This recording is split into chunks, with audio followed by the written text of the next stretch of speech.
Okay, bismillahirrahmanirrahim. Assalamualaikum warahmatullahi wabarakatuh.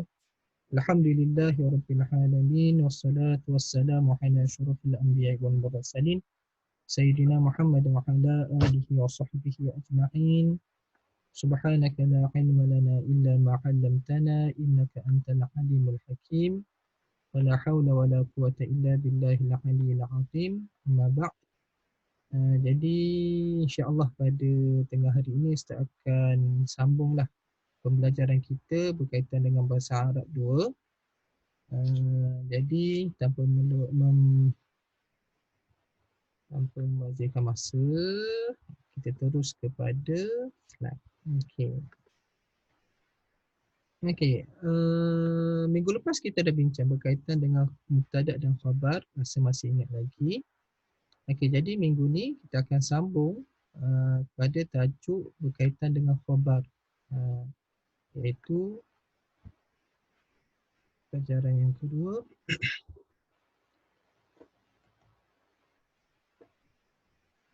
Okey, iaitu tajuknya adalah anwa'ul khabar. Okey, kita tahu kita bincang minggu lepas berkaitan dengan mubtada' dan khabar iaitu jumlah ismiyah. Okey. Cumanya yang kita bincang baru ni hanya ada satu jenis khabar sahaja. Rupanya khabar ni ada banyak jenis. Okey, boleh buka muka surat 155 hingga muka surat 158.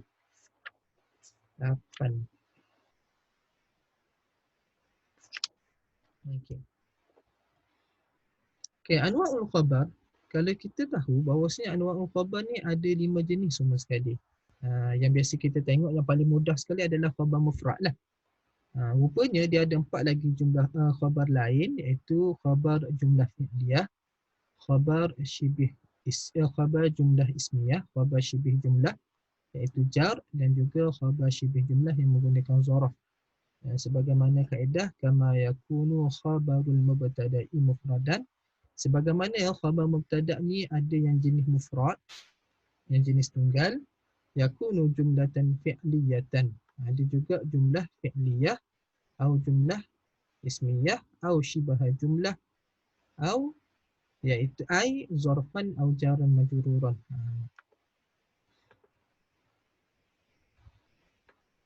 Okey, muka surat 155 ya. Okey, kita tengok contoh yang kita bincang yang minggu lepas kan. Okey, contoh yang minggu lepas yang kita guna iaitu muka surat 155. Tengok dulu.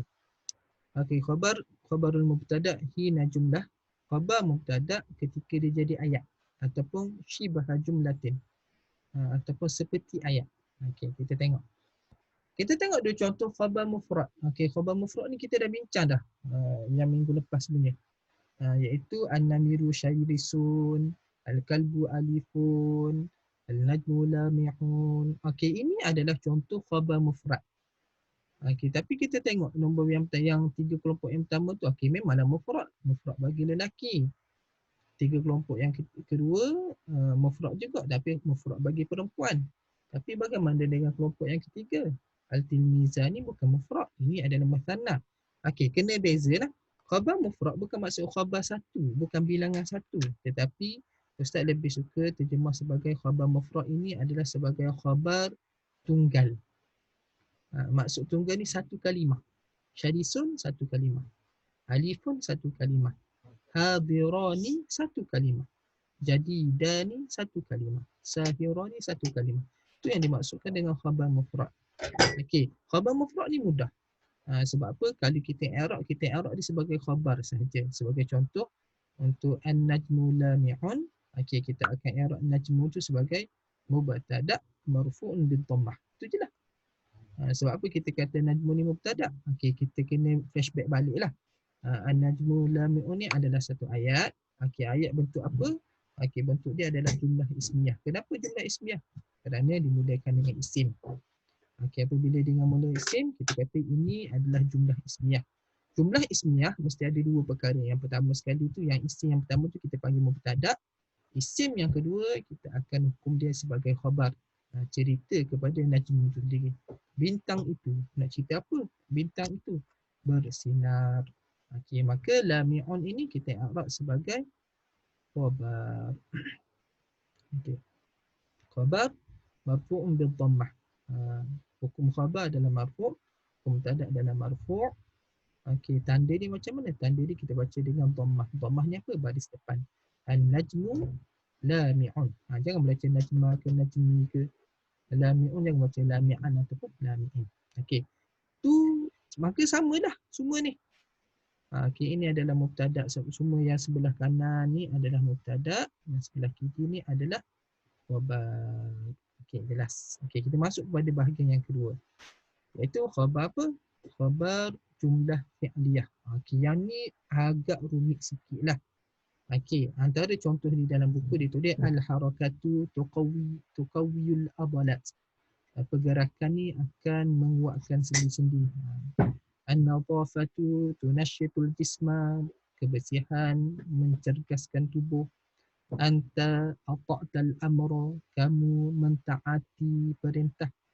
Al-sulhafatu zahafat, kura-kura dia merangkak.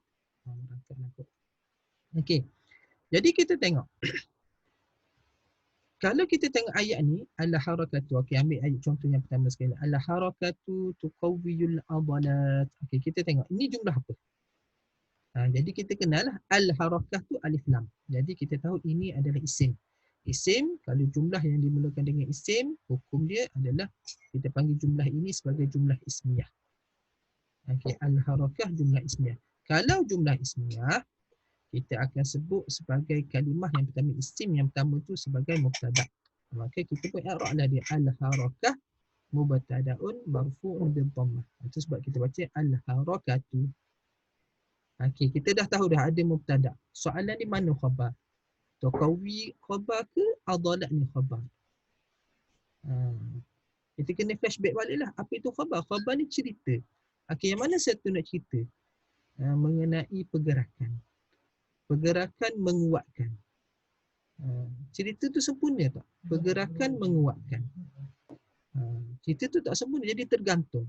Okey, ataupun kita kata kalimah adalat lah jadi khabar. Pergerakan itu adalah sendi-sendi. Tak ada kaitan langsung. Jadi yang mana khabar dia? Khabar ni dia tidak boleh dalam bentuk satu kalimah sahaja. Sebab tu kita sebut khabar jumlah fi'liyah. Ayat ni yang bergaris ni titik-titik daripada tuqawwi sampai adalat ini dua kalimah ni dia akan jadi cerita kepada harakah tu sendiri. Okey. Sebab itulah kalau kita i'rab al-harakah kita boleh i'rab dia sebagai mubtada, tetapi tuqawwiyu kita tidak boleh i'rab dia sebagai khabar. Kita kena i'rab dia seperti biasa. I'rab mesti jadi jelaskan bagi setiap kalimah. Okey, tuqawwi ni apa? Isim ke fi'il ke haraf? Okey, dia adalah fi'il. Maka kita i'rab lah dia sebagai fi'il. Fi'il ada berapa jenis? Ada 3 jenis. Fi'il mudhari', fi'il amar, fi'il madhi. Maka dimulai dengan ta, kita tahu dia adalah fi'il mudhari'. Fi'il mudhari' hukum dia marfu' bil dhammah. Sebab itulah kita baca tuqawwiyu. Yu tu sendiri. Okey. Lama sangat tinggal dengan bahasa Arab ni. Jadi kita kena flashback balik. Apa benda yang kita flashback lagi ni? Ingatkan kaedah setiap perbuatan mesti ada pembuat. Tuqawwi adalah fi'il. Setiap fi'il mesti ada fa'il. Maka kita kena sebut mana fa'il dia. Apa yang menguatkan? Tuqawwi menguatkan. Siapa yang menguatkan? Maka kita pun kena sebutlah. Takkanlah adalat ni yang menguatkan. Bukan adalat ni yang menguatkan. Tetapi ada satu lagi fa'il dia, nama dia fa'il wa fa'iluhu dhamirun mustatirun. Fa'il dia adalah dhamir mustatir. Silap ni. Wa fa'iluhu dhamirun mustatirun. Fa'ilnya, pembuatnya adalah dhamir yang tersembunyi. Takdiruhu, yang kita takdir dia bukan huwa silap ni. Takdiruhu hiya. Kenapa hiya? Sebab kita akan berbentuk perempuan. Maka kita takdir hiya. Macam mana kita baca? Pergerakan menguatkanlah olehnya. Oleh dia. Siapa dia? Dia refer balik kepada harakah. Dan kita kena ingat baliklah. Setiap perbuatan mesti ada pembuat, dan pembuat ada kat mana? Pembuat mesti berada selepas dia. Sebab itulah kita tak boleh kata fa'il dia harakah. Fa'il dia mesti berada selepas. Maka yang selepas, yang sesuainya bukan adalat, tetapi kita kena takdir, kita kena andaikan di sebalik kalimah tuqawi ni ada satu dhamir yang tersembunyi iaitu hiya. Bukan huwa, hiya. Okey, adalat jadi apa? Sendi-sendi ni, adalat ni akan jadi objek ataupun maf'ulun bih. Menguatkan apa? Menguatkan saya ke, menguatkan awak ke, menguatkan orang lain? Tak, menguatkan anggota ataupun sendi-sendi. Sebab tu dah kita baca maf'ulun bih. Mansubun, silap juga ni, mansubun bil kasrah. Okey, silap pada sini. Okey. Jadi secara kesimpulan yang kita boleh sebut, okey, ini adalah jumlah ismiyah. Al-harakatu tuqawwiyul adalat. Okey, ini adalah jumlah ismiyah. Harakah boleh jadi mubtada', tetapi khabar dia kita tidak boleh kata tuqawwi sebagai satu khabar, adalat sebagai satu khabar, tetapi jumlah di antara fi'il mudhari', fa'il dan juga maf'ulun bih, jumlah fi'liyah ni semua ni fi mahalli khabaril mubtada', berada pada tempat khabar mubtada'. Khabar tidak boleh di'arab secara terus jika khabar bukan dikategorikan dalam bentuk khabar mufrad. Iyalah, sebab ini adalah jumlah fi'liyah. Tuqawi adalah jumlah fi'il, fa'il adalah ya, adalat adalah maf'ulun bih. Kita rangkumkan ketiga-tiga tu, ketiga-tiga ni berada pada tempat khabar bagi harakah tu. Ketiga-tiga itu menjadikan satu khabar, menjadikan satu cerita kepada harakah ini. Dan begitu jugalah an-nazafatu, kebersihan. Apa yang nak cerita dengan kebersihan? Mencerdaskan. Mencerdaskan apa? Okey, mencerdaskan badan adalah dua kalimah ni, mencerdaskan badan ni menjadi cerita kepada nazafah. Okey, last. Okey, seterusnya adalah khabar jumlah ismiyah. Okey, pun samalah. Cuma bentuk dia akan berbeza sikit, yang mana kita tengok pada permulaan dimulakan dengan alif lam. Okey, ini kita tahu jumlah ismiyah. Okey, jumlah ismiyah yang pertama kita akan sebut sebagai mubtada' marfu'un bil dhammah. Okey, apa maksud dia? Lampu itu. Nak cerita apa dengan lampu itu? Takkanlah kita nak ambil satu kalimah dhau'uhu saja sebagai khabar ataupun syadidun itu sebagai khabar. Kalau Ustaz kata ini sebagai khabar semata-mata, lampu itu adalah cahayanya. Jelas tak? Tak jelas lah maksud ni. Ataupun lampu itu adalah sangat, syadidun adalah sangat. Sangat apa? Tetapi dhau'uhu syadidun ini adalah satu ayat baru yang akan jadi cerita kepada misbah. Dhau'uhu syadidun ni adalah satu ayat baru yang akan menjadi khabar kepada misbah itu sendiri. Sebab itulah kita akan i'rab dhau'uhu sebagai mubtada'un tsani. Mubtada' yang kedua ni mubtada' yang pertama. Ini akan jadi mubtada' yang kedua. Sebab apa? Dua kalimah ni kita akan bentukkan, kita akan jadikan satu ayat baru. Kita tengoklah dhau'uhu ni apa? Isim kan? Okey, maka isim dia akan jadi mubtada', syadidun akan jadi khabar. Sebab itulah dhau'uhu mubtada'un tsani marfu'un bil dhammah, syadidun khabar li mubtada' tsani. Cerita ke? Bersangatannya apa? Cahayanya. Okey, cahaya dhau'uh ni. Sangat ni adalah cahayanya. Okey, maka hukum dia pun sama, marfu'un bil dhammah. Okey, gabungan di antara dhau'uhu syadidun ini adalah jumlah ismiyah yang berada pada tempat khabar bagi al-misbah. Okey, i'rab mesti jelas samalah. Cuma kena ingatlah ada satu lagi perkara yang kita perlu ingatkan. Jumlah khabar, okey, jumlah dhau'uhu syadidun ini mesti ada dhamir yang mengikat antara khabar dengan mubtada'. Okey, mana dhamir yang mengikat dengan mubtada' yang mengikat antara khabar dengan mubtada' ni? Ni. Cahayanya. Ni apa? Ni lampu. Okey, maka begitulah juga contoh-contoh lain. Al-muhadzabu, orang yang baik. Nak cerita apa dengan orang yang baik? Kawan-kawannya. Siapa kawannya? Kawan orang baik lah. Kathiruna, ramai.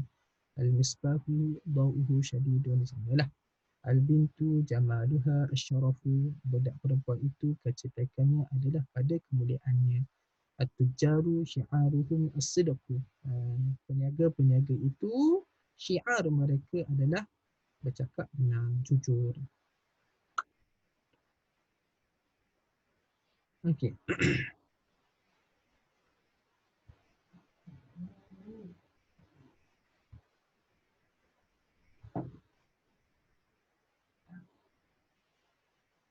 Okey, seterusnya adalah khabar syibih jumlah dalam bentuk jar dan majrur. Maka samalah kita tengok al-kitab akan jadi mubtada khabar, akan jadi mubtada marfu'un bil dhammah.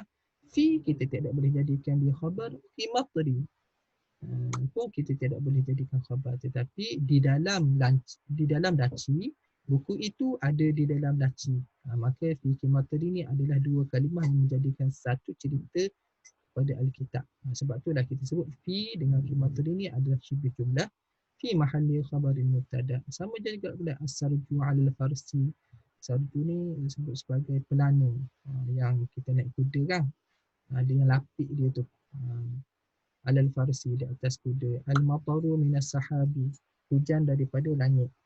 Okey, an-najatu fi sidqi. Kejayaan itu kejayaan adalah pada kebenaran. Okey, begitulah ni adalah contoh jar majrur. Fi haraf jar, ala haraf jar, min haraf jar, fi pun haraf jar. Okey, begitu juga ada satu lagi khabar syibih jumlah dalam bentuk zaraf. Oh silap, tak boleh. Okey, bentuk zaraf ni bentuk zaraf. Al al-qintarah fawqa an-naili. Al-qintarah jambatan fawqa di atas sungai Nil. Al-qintarah kita nak cerita apa dengan qintarah ni? Tahulah ini adalah mubtada. Bukan kita nak cerita di atas saja, bukan kita nak cerita sungai Nil saja.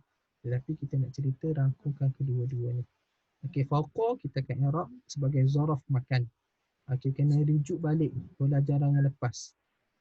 Zaraf makan, hukum dia mansub, kita baca mansub bil fathah fawqa. Jangan baca fawqu, jangan baca fawqi. Dia dalam masa yang sama adalah mudhaf. Nail akan jadi mudhafun ilaih majrurun bil kasrah. Kita sebut fawqa naili. Samalah. Al-mutanazzahu amama al-bait, orang pelancong berada di depan rumah. As-sa'atu tahta al-wisadah. Ar-rahatu ba'da at-ta'bi. Samalah. As-sa'ah sa'ah. Masa di bawah kecedikan. Macam itulah lebih kurang. Ar-rahatu ba'da at-ta'bi, kerehatan itu adalah selepas kepenatan. Kesusahan ada, kesenangan adalah selepas kesusahan. Okey, habis berkaitan dengan khabar. Anwa'ul khabar, okay, kita ingat yang pertama sekali khabar mufrad, yang kedua khabar jumlah fi'liyah, khabar jumlah ismiyah, khabar syibih jumlah ada dua, iaitu jar majrur dan juga zaraf lah. Ada sebut zaraf wa mazruh, tak payahlah sebut zaraf, dan juga dengan mudhaf ilaih. Okey, selesai. Okey, kita masuk kepada tajuk yang seterusnya. Okey, anwa'ul khabarin nawasikh. Sebab apa Ustaz nak masuk sekali? Sebab dia memang ada kaitan terus. Okey, dah 15 minit dah berlalu. Okey, anwa'ul khabarin nawasikh. Okey, apa itu khabarun nawasikh? Apa itu nawasikh? Belajar tak lagi? Dah belajar dah. Ni nawasikh. Nawasikh ni ada dua jenis. Sama ada kana wa akhawatuha ataupun inna wa akhawatuha. Ini adalah nawasikh. Maka kita tengoklah sebagai contoh yang asal az-zihamu syadidun. Az-ziham ni disebut apa? Jam ataupun kesibukan ataupun sibuklah. Kesibukan tu syadidun, sangat-sangat. Okey, yang asalnya dia adalah mubtada dan khabar. Itu asal dia. Ziham mubtada, syadidun khabar.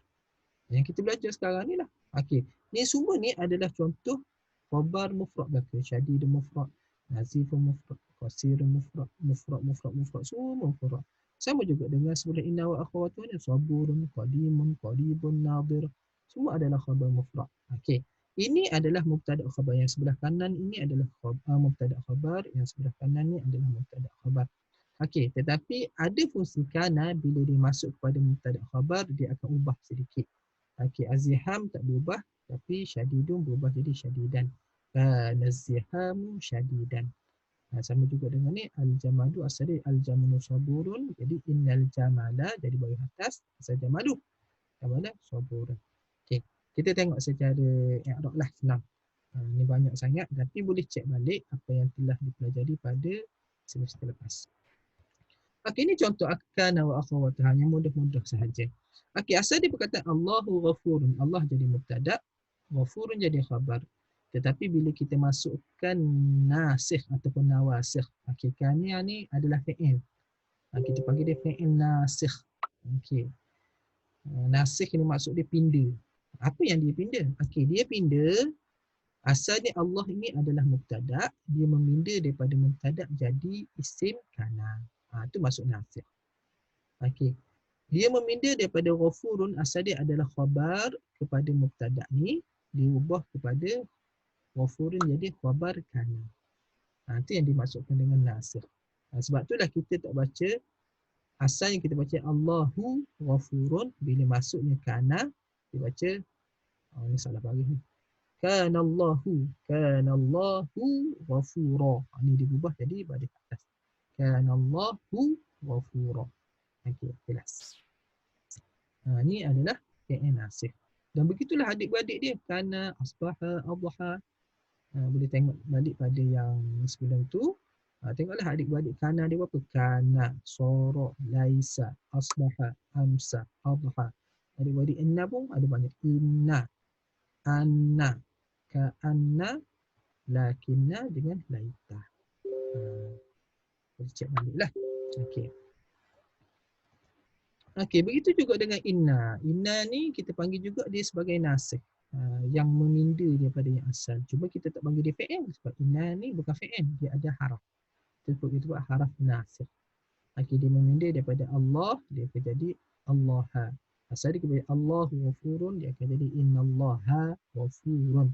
Dia pindah yang ni daripada baris depan jadi baris atas dan daripada mubtada jadi khabar. Yang ni dia tidak memilih dari segi baris tetapi dia memilih dari segi hukum. Asal dia khabar kepada mubtada tetapi yang ni jadi khabar kepada kana, khabar kana. Okey, dan begitulah sebagaimana kalau kita tahu bahawasanya khabar bagi mubtada ni ada 5 jenis. Khabar bagi mubtada ada khabar mufrad, ada khabar jumlah fi'liyah, jumlah ismiyah, syibih jumlah, zaraf zaman dengan zaraf dengan juga haraf jar. Maka samalah juga dengan khabar nawasikh. Sebab tu disebut khabar kana wa akhawatuha wa khabaru wa akhawatuha wa khabaru inna wa akhawatuha. Khabar bagi kana dan adik-beradik dia dan khabar inna dan adik-beradik dia kama yakunu kullun minhuma, sebagaimana adalah kedua-duanya semua tu mufrad, yakunu jumlatan fi'liyatan. Dia juga boleh jadi jumlah fi'liyah, wa jumlatan ismiyatan, boleh jadi juga jumlah ismiyah dan boleh juga jadi jumlah syibih jumlah. Okey. Okey, sikit lagi. Okey, ini sebagai contoh dia. Sebagaimana dalam buku boleh tengok pada muka surat 159. Kana al-maridu yata'allamu. Okey, kana syita'u barduhu syadidun. Kana al-ma'u fil kubi. Kana al-harisu khalfal babi. Adalah orang sakit itu kesakitan. Kana syita'u adalah musim sejuk itu, barduhu kesejukan yang sangat. Kana al-ma'u adalah air itu, fil kubi di dalam gelas. Kana al-harisu khalfal babi adalah jaga ataupun pegawai keselamatan khalfal babi berada di belakang pintu. Okey. Kita bacalah kana al-maridu yata'allamu. Kita tengoklah asal dia al-maridu yata'allamu, kita boleh katakan dia sebagai asal dia mubtada khabar jumlah fi'liyah. Marid jadi mubtada, yata'allamu khabar jumlah fi'liyah. Tetapi bila masuk kana pun sama. Kana kita i'rab fi'il nasikh mabni 'ala al-fathi bagi atas, al-maridu isim kana marfu'un bid-dhammah. Yata'allamu kita tidak boleh kata dia khabar kana direct. Kita kena kata yata'allamu ini adalah fi'il satu, fi'il mudhari' marfu'un bid-dhammah wa fa'iluhu, mana fa'il dia? Siapa yang sakit tu? Kan kita sebutkan setiap yata'allamu ni adalah perbuatan, setiap perbuatan mesti ada pembuat, siapa yang sakit, siapa yang buat. Maka tak ada kalimah dah selepas dia, maka kita kena takdir wa fa'iluhu dhamirun mustatirun. Kita kena andaikan di sebaliknya ada dhamir mustatir. Apa dia? Takdirnya kita andaikannya adalah huwa. Macam mana kita maksudkan? Adalah orang sakit itu kesakitanlah. Siapa? Dia. Siapa dia tu? Orang sakit tu juga. Ni memang kaedah bahasa Arab dia memang macam ni. Okey, maka yata'allamu ni ada fi'il, ada fa'il. Maka kita pun sebut wal jumlatu ayat bainal fi'li wal fa'il, di antara fi'il dan fa'il, iaitu jumlah fi'liyah tu sendiri, fi mahalli khabari kana, berada pada tempat khabar kana. Okey, ni contoh bagi apa? Bagi contoh khabar nawasikh jumlah fi'liyah. Okey, kita tengok pula contoh lain. Ni asbaha ni adik-beradik kana. Samalah, ni adalah contoh khabar nawasikh dengan jumlah ismiyah pula. Asbahat ta'iru yughanni. Berpagi-pagilah burung itu berkicauan. Asbahal wardu. Berpagi-pagilah ros itu baunya cantik, baunya harum. Asbahal kaslanu fi hayratin. Berpagi-pagilah orang malas itu fi hayratin, di dalam kehairanan.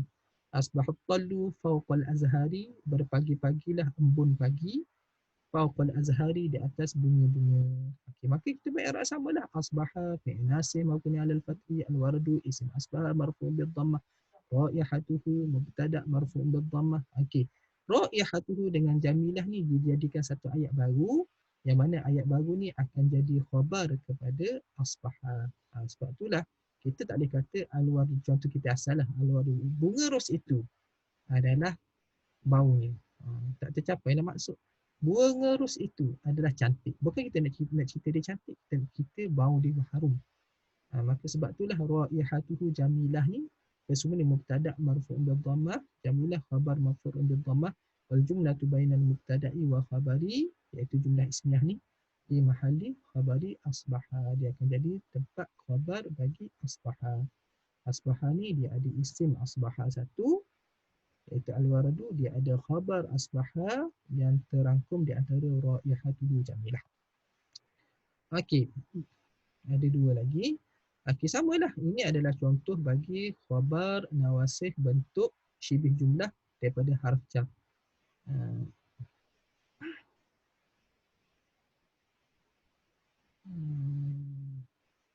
Okey, ni nombor 11 ni. Okey. Innal haya'a ni diguna contoh inna. Okey.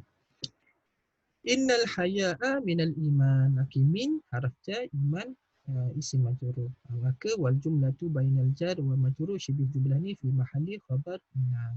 Okey, saya dah pilih dah.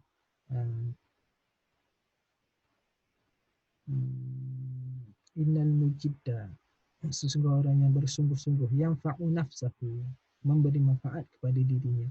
Sesungguhnya budak itu zinatu al-adab. Sesungguhnya budak itu perhiasannya, kecantikannya, perhiasannya lah adalah adab.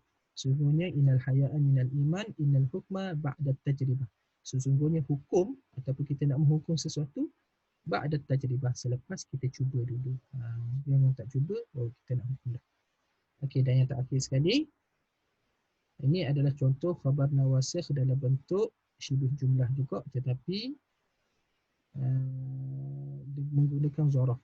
La'alla al-mibrata fawqa al-kursi. Okey, ini adalah contoh la'alla. La'alla ni apa? La'alla ni adalah adik-beradik inna. Adik-beradik inna. Okey, kita i'rab macam biasa, harf nasir mabni 'ala al-fathi, mibrah isim la'alla mansub bil fathah. Okey, fawqa zaraf makan mansub bil fathah, al-kursi mudhaf ilaih majrur bil kasrah. Jumlah di antara di atas kerusi ni, fawqa al-kursi ni, wal jumlatu bainal zaraf wa mudhaf ilaih, syibih jumlah ni fi mahalli khabari la'alla. Okey, itu sahaja. Jadi Jadi secara kesimpulan kita boleh dapat khabar nawasikh ni adalah sama sahaja dengan khabar mubtada. Khabar mubtada ada 5 jenis: mufrad, jumlah fi'liyah, jumlah ismiyah, syibih jumlah haraf jar, syibih jumlah haraf jar dan juga syibih jumlah zaraf. Begitu juga dengan khabar nawasikh. Khabar kana ataupun khabar inna dan adik-beradik dia pun samalah. Ada dalam bentuk mufrad, ada bentuk jumlah fi'liyah, jumlah ismiyah dan juga ada dalam bentuk syibih jumlah. Itu sahaja. Wallahu subhanahu wa ta'ala a'lam. Ada apa-apa persoalan boleh tanya lepas saya. Okey. Itu sahaja.